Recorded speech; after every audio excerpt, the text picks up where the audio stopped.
Hi students, நம்ம இன்றைக்கி என்ன பார்க்க போகிறோம்னா 10th ஸ்டாண்டர்ட் என்சிஆர்டி மேத் புக்கில் எக்ஸசைஸ் 9.1ல் 11th சம் பார்க்க போகிறோம்.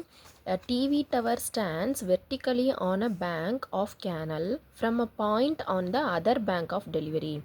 Opposite the tower, the angle of elevation of top of the tower is 60 degree and from the point 20 meter away from this point on the line joining this point to the foot of the tower, the angle of elevation of top of the tower is 30 degree.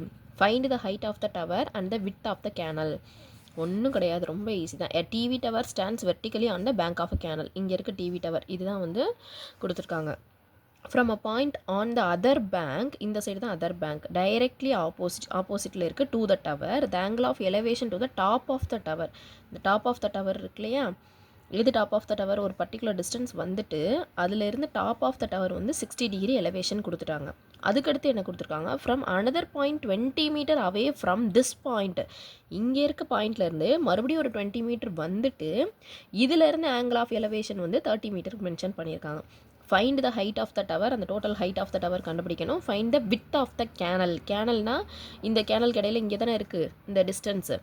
இது வந்து other பேங்க்கு, இது ஒரு கரை, இது ஒரு கரை. இந்த கரையில் தான் இந்த சைடு ஃபுல்லாக ஒரே சைடு, இந்த நடுவில் இருக்கிறதா அந்த வாட்டர் இருக்க கேனல் ஏரியா. இந்த கேனல் இருக்கு இல்லையா, இந்த டிஸ்டன்ஸ் என்னன்னு கண்டுபிடிக்க சொல்லியிருக்கிறாங்க.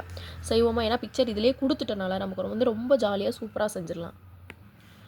ஓகே, இப்போ பார்த்தீங்கன்னா நாங்கள் கொடுத்துருக்க டயக்ராம் வந்து இங்கே அப்படியே ட்ரா பண்ணியிருக்கோம். இது வந்து டவர், இது வந்து கேனலுடைய லென்த்து. இது ஒரு பாயிண்ட்லேருந்து பார்க்கும்போது 60 டிகிரி எலவேஷன், கொஞ்சம் 20 மீட்டர் தள்ளி வந்து பார்க்கும்போது 30 டிகிரி எலவேஷன். எதுக்கு? டாப் ஆஃப் த டவருக்கு. இப்போ என்ன பண்ண போகிறோம்னா, ஃபஸ்ட்டு ஹெச் கண்டுபிடிக்கணும், அப்புறம் எக்ஸ் கண்டுபிடிக்கணும். ரெண்டுமே கண்டுபிடிக்கிறதுக்கு என்ன யூஸ் பண்ணலாம்? டேன் யூஸ் பண்ணி நம்ம கண்டுபிடிக்கலாம். அப்போ எழுதலாம் ஃபஸ்ட்டு, இன் ட்ரையாங்கிள் ஏபிசி. எங்கே இருக்குது ஏபிசி? உள்ளே இருக்கு இல்லையா குட்டி ட்ரையாங்கிள். இன் ட்ரையாங்கிள் ஏபிசியில் என்ன பண்ண போகிறோம்னா, tan 60 degree. tan 60 degree is equal to என்ன போடலாம்? 60 டிகிரி டேன்னா ஆப்போசிட் பை என்ன எழுதணும்? Adjacent side. ஆப்போசிட் ஆங்கிளுக்கு ஆப்போசிட்டில் இருக்கிறது ஆப்போசிட். அப்போ என்ன வரும்? ஏபி பை அட்ஜசன்ட் என்னது? சிபி இல்லைன்னா BC. That is equal to ஏபியோட வேல்யூ என்ன இருக்குது இங்கே? H divided by X. Tan 60 டிகிரியோட வேல்யூ என்னது நமக்கு ஆல்ரெடி தெரியும், √3. √3 is equal to H by X. நமக்கு என்ன தேவை? ஹைட்டு தானே தேவை. அப்போ இங்கே வந்து எக்ஸை வந்து இந்த சைடு கொண்டு போய் மல்டிப்ளை பண்ணிடலாமா? டிவிஷனில் இருக்கிறது மல்டிப்ளிகேஷன் ஆயிடுச்சு. அப்போ H is equal to √3x அப்படின்னு வந்துடுச்சு. ஓகே, இது இருக்கட்டும். நெக்ஸ்ட் என்ன பண்ண போகிறோம்? இன்னொரு ட்ரையாங்கிள் இருக்கு இல்லையா, அதை யூஸ் பண்ணுவோம். இன் ட்ரையாங்கிள் என்ன? பெரிய ட்ரையாங்கிள் ஏபிடி, அந்த பெரிய ட்ரையாங்கிள் யூஸ் பண்ணுவோம். ட்ரையாங்கிள் ஏபிடி இந்த ட்ரையாங்கிள் வச்சு செய்யும்போது என்ன எழுதணும்? டேன் எத்தனை டிகிரி? 30 டிகிரி. பெரிய ட்ரையாங்கிளோட ஆங்கிள். இதுக்கு எழுதும்போது என்ன எழுதுவோம்? ஆப்போசிட் பை டோட்டலாக இருக்கு இல்லையா, இந்த அட்ஜசன்ட் எழுதுவோம். அப்போ ஆப்போசிட் வந்து ஏபி பை அட்ஜசன்ட் வந்து டிபி. அப்போ ஏபியோட வேல்யூ என்னது? ஹெச் டிவைடட் பை கீழே இருக்கிறது என்னது? 20 + எக்ஸ். கரெக்டாக இது 20, இது எக்ஸ், ரெண்டையும் சேர்த்து எழுதுனா இங்கே 20 + எக்ஸ்ன்னு எழுதிட்டோம். டேன் 30 டிகிரியோட வேல்யூ என்னது? √1/√3. கரெக்டாக 1/√3 is equal to H by 20 + x. இப்போ என்ன மட்டும் வேணும் நமக்கு? எக்ஸோட வேல்யூ இதுலேருந்து ஃபைன் பண்ண ட்ரை பண்ணுவோம். இல்லைனா இந்த ஹெச் இருக்கு இல்லையா, இதை ஃபஸ்ட் இருக்கு இல்லையா, இதை 1ன்னு வச்சுக்கலாம். சப்ஸ்டியூட் ஈக்குவேஷன் 1 இன் அபவ். இந்த இடத்துல போட்டு பார்க்கலாமா? ஹெச்சோட வேல்யூ போட்டால் என்ன வரும்? 1/√3 தட் இஸ் ஈக்குவல் டு ஹெச்சுக்கு பதிலாக என்ன எழுதலாம்? √3x divided by 20 + X.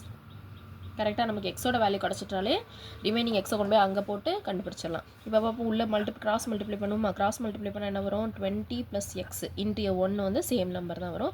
இது வந்து √3 × 3 என்ன வரும்? 3xன்னு வரும். இந்த பாசிட்டிவ் எக்ஸ் அந்த சைடு கொண்டு போனால் என்ன வரும்? நெகட்டிவ் எக்ஸ் ஆயிருமா? அப்போ 20 இஸ் ஈக்குவல் டு 3x - எக்ஸ்னு கிடைக்கும். அப்போ ஆன்சர் என்ன கிடைக்கும்? 2xன்னு கிடைக்கும். எக்ஸோட வேல்யூ என்ன பண்ணணும்? 20 டிவைடட் பை 2, 1:1:0. அப்போ எக்ஸோட வேல்யூ என்ன கிடச்சிருச்சு? 10ன்னு கிடச்சிருச்சு. So X is equal to 10. X is equal to 10ன்னு கண்டுபிடிச்சிட்டோம்னா இது என்னது? கேனலோடைய லென்த்து. இதை கொண்டு போய் எங்கே போடலாம்? சப்ஸ்டியூட் இன் 1 கொண்டு போய் சப்ஸ்டியூட் பண்ணுவோமா? அப்போ என்ன வரும்?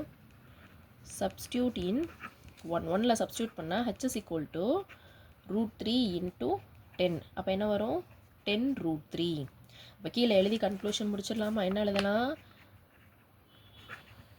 height